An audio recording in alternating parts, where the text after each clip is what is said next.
안녕하세요. 국민대학교 스포츠산업대학원 3기 박지윤입니다. 스포츠 손상평가에 대해서 발표하겠습니다. 발표할 내용은 무릎, 연골, 연화증입니다.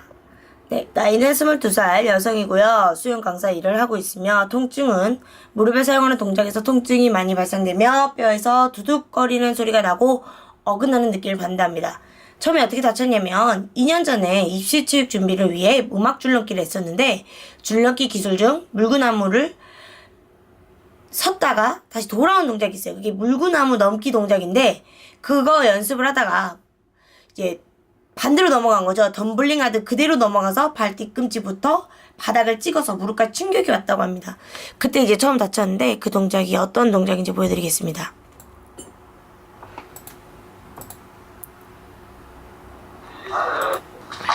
네, 이제 나옵니다. 동작. 이런 동작인데 이제 반대로 넘어간 거죠. 그래서 이제 손상을 얻었고요. 다쳤을 당시 증상은 다리를 구부리거나 걷는 것도 힘들었고 무릎에 열이 나며 빨갛게 부어올랐다고 합니다. 무릎 전체가 아팠는데 특히 무릎 뒤쪽도 이게 연골연화증 증상 중에 하나거든요. 네, 그 다음에 계단을 오르거나 내려갈 때 통증이 있어 일상생활할 때도 많은 불편함이 있었고 길을 걷다가 무릎이 빠지는 듯이 짜릿하게 아팠고 어긋나는 듯한 느낌이 많이 들어서 길을 가다 멈출 정도로 많이 아팠다고 합니다. 무릎 위쪽만 붓거나 통증이 있었고 그 다른 별도의 발목이나 다른 곳은 이상이 없었다고 합니다. 정형외과나 한의원에서 염증이 있다고 소염제를 주거나 물리치료나 침 등의 치료를 해주었고요. 치료를 받고 잠시 동안은 괜찮았지만 시간이 지난 뒤에 다시 통증이 찾아왔다고 합니다. 쭈그리고 앉을 때 90도 각이 넘어가면 오른쪽 무릎 위쪽 바깥쪽에 뼈가 어긋나며 통증이 오고요. 그런데 이제 현재는 이런 통증이 있지만 오른 무릎뿐만 아니라 왼쪽 무릎에서 통증이 오고 있다고 합니다. 그래서 이제 제가 이게 지금 얘가 원래 연골연화증이라는 거를 말을 해주진 않았고요. 이제 어긋나는 소리나 짜릿한 통증이 있다고 해서 연골연화증의 증상이 아닌가라는 생각을 갖고 있었어요. 이거 제가 알고 있었거든요. 그래서 우선은 한번 간단한 테스트, 이 연골연화증에 대해서 검색했더니 간단한 테스트로 스텝 다운 테스트가 있었어요. 이제 그걸 했더니 다리 정렬이 S자 모양을 보이며 무릎에 변형이 오는 것을 확인했습니다. 그리고 나서 제가 이제 다른 이런 경골 비틀림 테스트 보시면 그다지 이렇게 비틀림이 있거나 또는 무릎 정렬이 벌어지거나 이러진 않았습니다.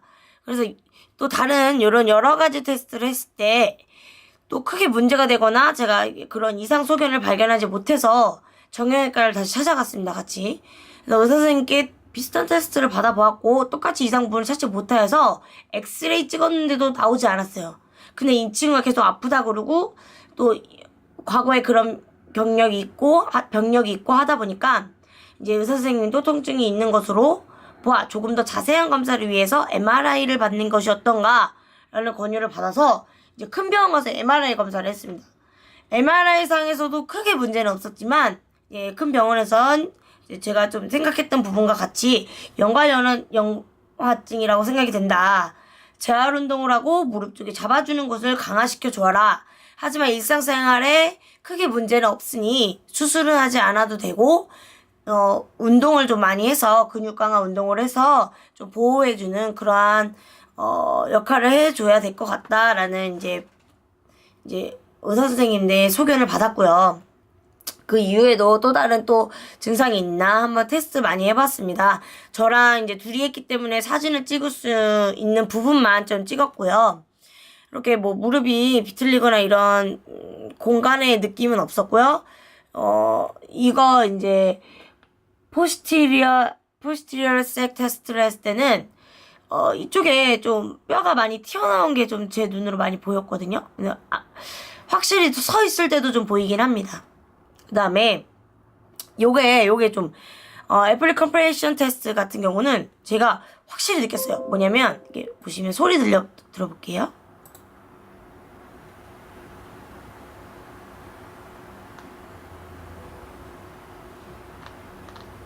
들리나요? 두둑거리는 소리가 계속 나거든요. 이렇게 제가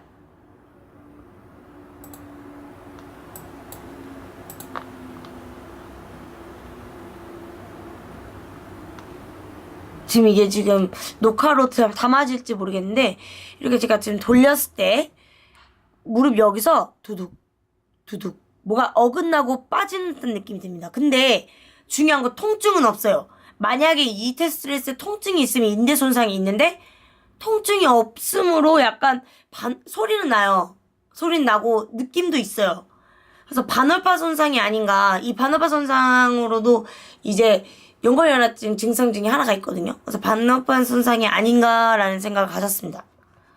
그다음에 이런 세슬리 테스트를 했을 때도 아프다거나 그런 증상 없었고 Gradient Comprehension and Apprehension 테스트를 했을 때도 별로 이렇게 이상 소견은 발견되지 않았습니다. 엑스레이 사진도 그렇게 크게 증상이 보여지진 않았고요.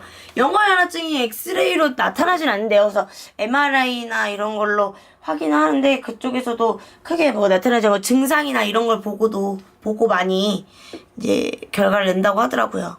그래서 엑스레이도 이렇게 이상이 없었고 아픈 부위는 이쪽입니다. 아픈 부위는 이쪽이고 이러한 동작들을 했을 때 아프다고 해요.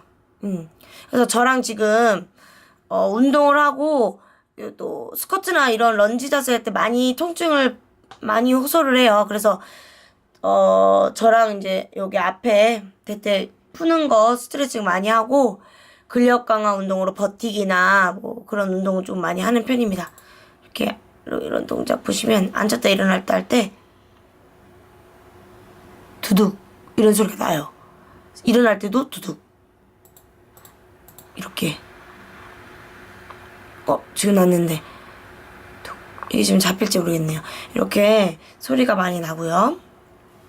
자, 이 연골연화증의 원인으로는 무릎뼈가 제자리에서 벗어나거나 골절되어 관절면이 어긋난 상태, 그다음에 무릎 전방 부위에 강하게 부딪힌 경우와 같이 무릎뼈 연골이 외상에 의해 손상을 입는 경우에 발생할 수 있습니다.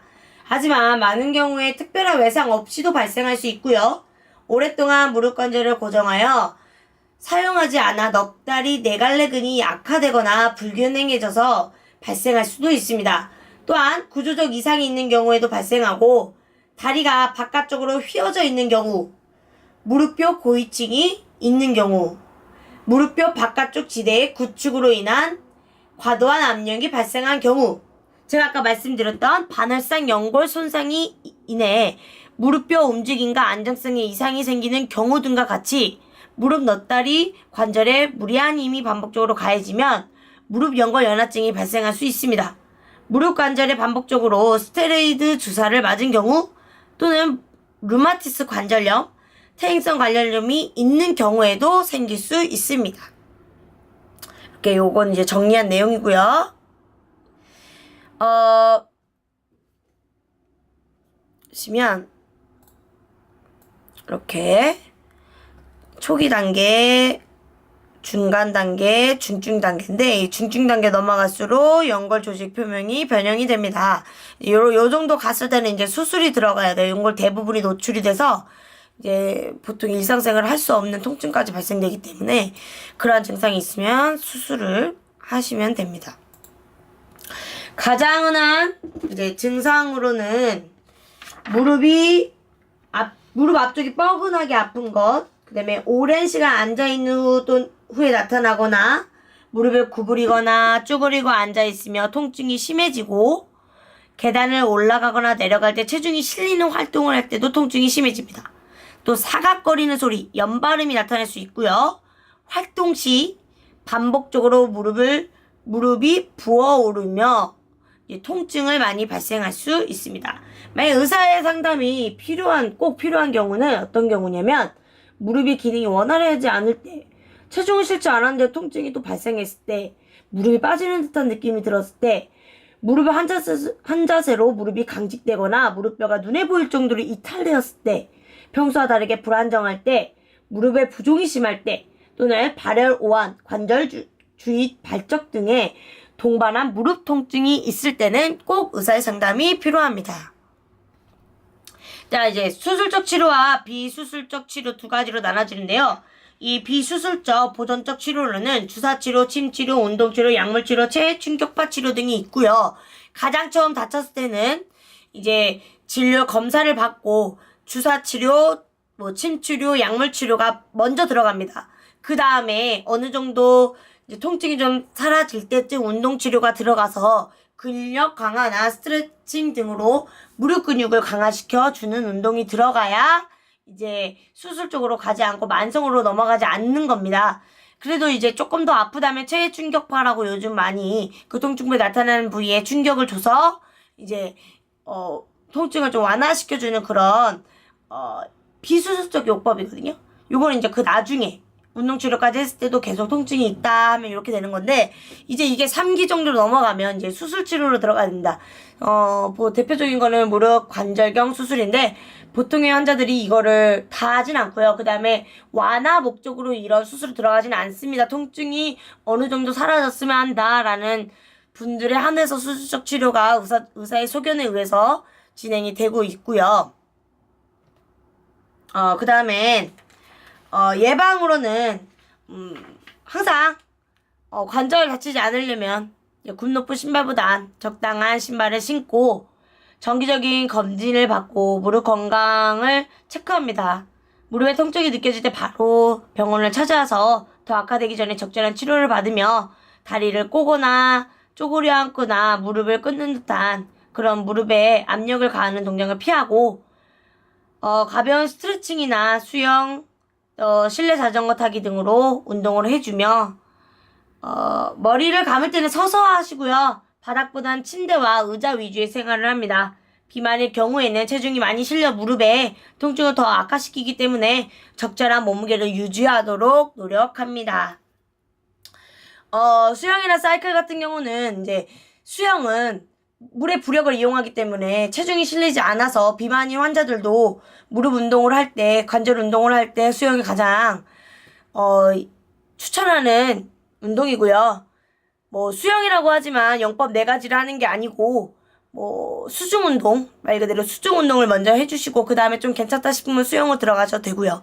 그 다음에 사이클 같은 경우는 달리기나 이런 것처럼 무릎에 흔들림이 없기 때문에 고정시켜 놓고 운동을 하는 거기 때문에 무릎이 아픈 환자들에게 굉장히 많이 추천하는 운동입니다. 걷기는 기본적으로 이제 움직임을 주기 위해서 걷기 운동을 하라 하는데 너무 많이 걸으면 이것도 좋지 않기 때문에 걷기도 좋지만 수영이나 사이클 위주로 하시고요. 스트레칭은 틈틈이 무릎 주위에 근육을 풀어주어 긴장이나 그런 강직된 부분들이 통증을 유발시킬 수 있으므로 그걸 이제 해소시켜주는 그러한 운동을 많이 해주시는 게 좋습니다. 생활 자세에 따른 무릎 관절염 위험도를 보시면 이게 손빨래 할 때 쪼그리고 있죠? 75%. 재래식 화장기 이런 데 피하세요. 무릎이 계속 구부리고 앉아있기 때문에 되게 안 좋아. 100%입니다. 네, 오래 걸었거나 오리걸음이나 토끼띠을 할 때 150. 누워있을 때는 0이죠. 네, 책상 다리 하고 앉을 때 20%. 될 수 있으면 의자 생활을 하는 걸로 추천드리고, 서있을 때 25%, 계단 오르고 내릴 때 30%, 물걸레질 할 때 50%, 무릎 구부리고 있죠? 할 때 무릎을 구부리는 그러한 동작들을 될 수 있으면 피해주며, 괜히 통증이 있나 없나? 무릎을 접었다 뺐다 탁탁 소리 내거나 이런 거는 피해주시기 바랍니다. 그 다음에 근육 강화 운동으로는 이제 의자에 앉아서 다리 들어 버티기 이런 기본적인 운동. 그다음에 조금 더 나아가서 발목 들었다 놨다 들었다 놨다 이렇게 발목을 들면 발목 긴장해서 들면 여기 무릎 위쪽에 요 근육이 되게 강화가 돼요. 그 다음에 무릎 익스텐션, 무릎 완전히 접었다 폈다. 그 다음에 햄스트링 컬, 벽을 대고 서서 뒤쪽으로 다리를 접는 거죠. 이런 기본적인 운동으로도 이런 관절염을 관절염을 이제 보완해주고 근육 강화 운동을 할 수 있는 이기 때문에 되게 이제 아프다고 집에만 계시지 마시고요. 이런 증상이 있는 분들은 기본적으로 이제 수영이나 수중 운동이나 이런 것부터 시작해서 체중 관리도 하고 무릎에 강화 운동을 해주시는 것을 추천합니다. 네, 이렇게 해서 저희 발표를 마치겠습니다. 감사합니다.